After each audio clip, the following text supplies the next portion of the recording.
2h15 par jour, c'est le temps moyen que passent les Français devant leurs écrans.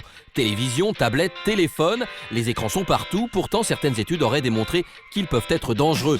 Pour en savoir un peu plus, nous avons rencontré Serge Tisseron et Tan Hoan Xuan. Regarder la télévision ou surfer sur Internet empêche de dormir. La télévision, tout ce qu'on trouve sur Internet, procure beaucoup d'excitation aux spectateurs à tous les âges.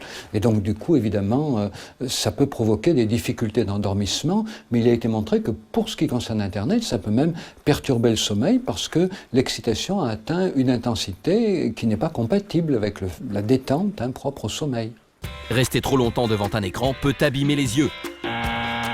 Les écrans n'abîment pas les yeux, là c'est vraiment une idée reçue.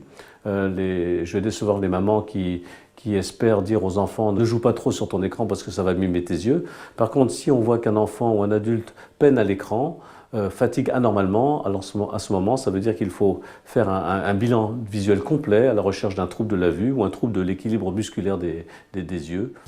Les écrans sont déconseillés aux moins de 3 ans. L'enfant de moins de 3 ans, on sait aujourd'hui que ce qui est important pour lui, c'est de pouvoir appréhender les objets qui sont autour de lui à travers tous ses sens. Ça veut dire pouvoir regarder un objet, le secouer s'il fait du bruit, le porter à la bouche, le flairer, le jeter, courir derrière. Alors, il est bien évident qu'on ne peut pas faire ça avec un écran. Et donc du coup, les écrans sont déconseillés avant l'âge de 3 ans. Rester trop longtemps devant un écran peut brouiller la vue.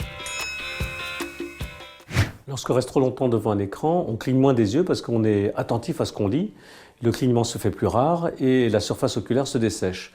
À ce moment peuvent apparaître des signes comme des picotements, un larmoiement pour compenser le défaut de larmes et la vue peut se brouiller. Ça, c'est une fatigue très fréquente lorsqu'on travaille longtemps sur écran. C'est un signe d'alerte pour dire bon, il faut arrêter un peu, se reposer.